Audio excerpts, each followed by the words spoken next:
We live in the most staggering time of acceleration. And the challenge is this. The challenge is comprehending the speed. You know, I spend my time with Fortune 500 organizations worldwide, helping to comprehend and adjust and align ourselves to a world in which the future belongs to those who are past. Now I'm going to talk about the future. I'm going to talk about trends. It's going to be your ability to ingest these trends and turn them into opportunity that will increasingly define your future. If you think about what is going on, if you think about the speed of change, it's so encompassing, it's so overwhelming. Increasingly, the future belongs to those who are fast. Every day you open the news, you read reports, you look at what is occurring, you realize the scope of change is stunning. We're in an era in which multiple trends are coming together: artificial intelligence, 3D printing, additive manufacturing, Internet of Things. You take all of the trends which are coming together, and we've never witnessed a period of time in which so much change is coming at us so quickly.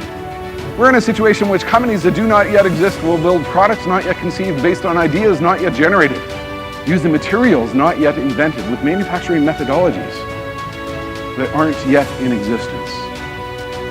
I think increasingly that's our reality going forward. Success will not come from your history.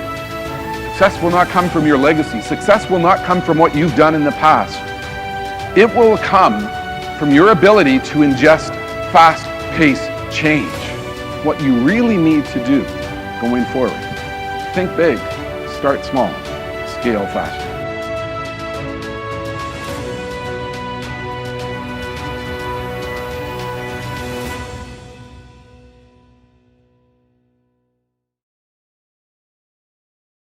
I've had a lot of fun through the years. In 2006, I was brought into Motorola, global headquarters in Chicago.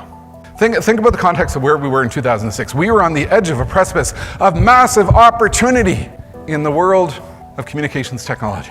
They had the Razr, very successful cell phone product. BlackBerry was out there. Remember BlackBerry? Remember RIM? Remember that? It was a really cool device. Whoops. Where'd that go? And I went in, they brought me into this global leadership meeting, and we need to talk about opportunity, we need to talk about the future, we need to make sure that we ride the era of the next essence of what will be device connectivity. I went in and said, look, Apple's talking about maybe bringing out a phone, maybe you should worry about that. No, like the Razr is really cool, everybody's always going to want a Razr. Do you know what they ended up doing over their 2-day leadership meeting just like this one? They argued amongst themselves over the allocation of global R&D budgets. And I remember sitting there during one meeting and going, I can't believe this is happening. Look where they ended up. Look what happened to them. Don't be Motorola. I don't want to wake up 10 years from now and go, wow, that was really cool what they talked about. Boy, they didn't pull it off because they focused on legacy when legacy no longer matters.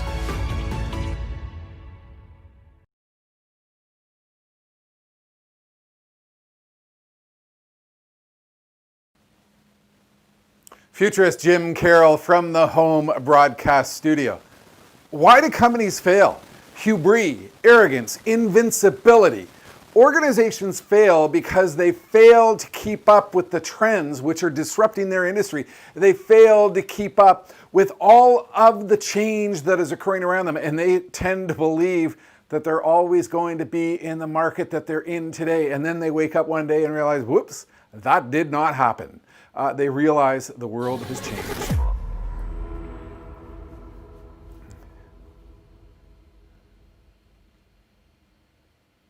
Over the last several days, I've been involved in watching what is happening with my Twitter feed. Someone made a comment about Skype, and how is it that Skype has failed to capitalize on the opportunity of working at home when other organizations like Zoom have rocketed to the absolute top of the online communications game. Skype has been with us for a long time, but are you talking about Skype? Is Skype on your radar as one of the leading organizations that is taking you into this new connected world? Of course they aren't.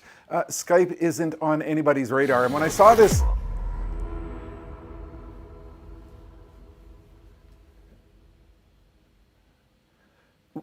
oops, I'm going to do that transition again.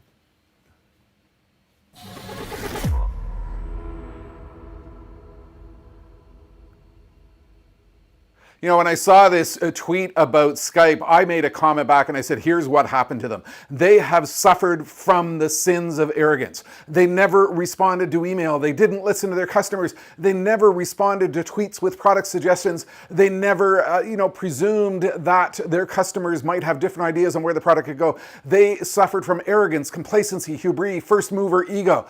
They truly became the research in motion, the BlackBerry of this new digital age when organizations like Zoom are rocketing to the top of the global communications empire.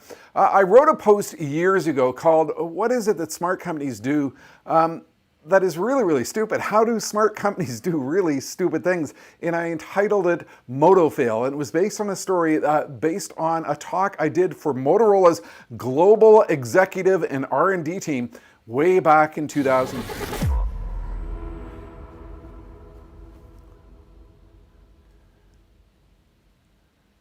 Way back in 2006, Motorola brought me in for a talk to their global executive team and their global R&D team to talk about the future of communications.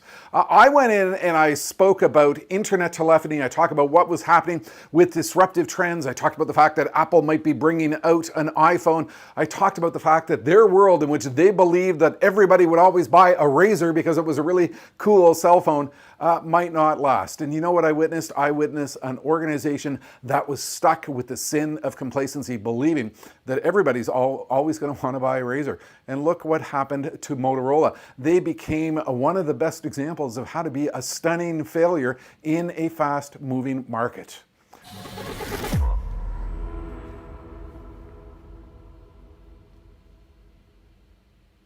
I ended up writing about them in some of my daily inspirational quotes. I wrote one day that, look, your complacency is going to kill you. It's going to be the sin which is going to cause you to lose your opportunities in the future.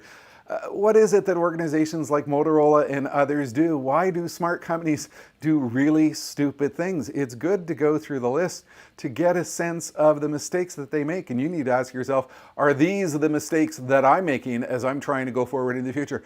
What happens is, number one, a belief in their incumbency. They've been successful for so long that they do not fear any threat. They sort of have an invincibility syndrome, a belief that nothing will ever come along that will challenge their success. Arrogance and hubris, particularly at the CEO level. I've seen a lot of CEOs who have a staggering belief that their market, their industry, their market share is always going to survive in the future, and the products that they sell are always going to be the greatest products that customers will always want. We know that does not happen. They simply believe they've got everything right with their formula.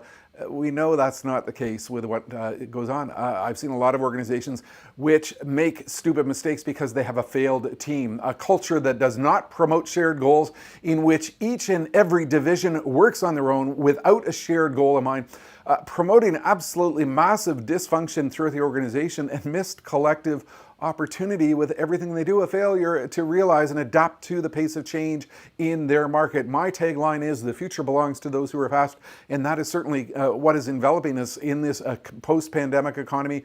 Today, simply put, too many organizations are structured for slow in the era of fast. An inability to recognize that maybe their competitors are doing a better job than they are. They don't like to acknowledge their competitors' success. One of the weird things about my job is I go into a lot of organizations and they ask me to give them a real crystal clear version of where they are going in their future. But then they say to me, please don't talk about our competitors because we don't want to scare our people. If you cannot acknowledge your competitors' success, you are doomed to fail because you will not be learning from what your competitors are doing.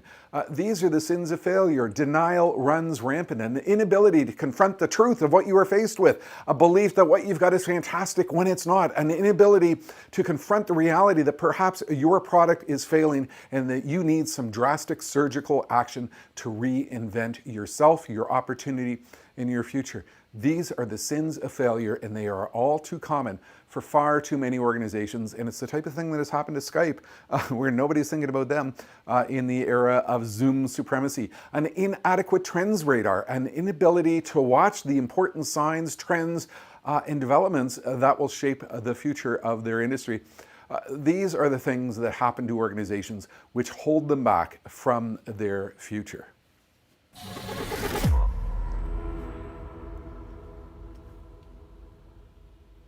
I want you to think about these issues, and I want you to look at your own organization and examine which of these issues of arrogance and hubris and infallibility are you suffering from, and how do you need to challenge those? Because we are now in a world in which trends, disruption, and industries are changing at an absolutely furious pace. Nobody's talking about Skype. Everybody's talking about Zoom. They seem to be becoming another one of the Blackberries, the Research in Motions, the Motorola's of this new digital age. And this is happening in so many different industries. Think about where you're being disrupted and what you need to do to deal with the reality of what is occurring, because it's real and it's happening fast. If you like this video, I'm starting to do one of these every single day from my home broadcast studio. Everything you just saw is happening against this green wall here. I'm doing them live. I'm making a lot of mistakes. As you can see, the only way to get really good at live is to go live and just see what happens. And then you clean it up and post-edit. You can learn more about what I'm doing at virtual.jimcarroll.com. Thank you for joining in again. I'll be back tomorrow.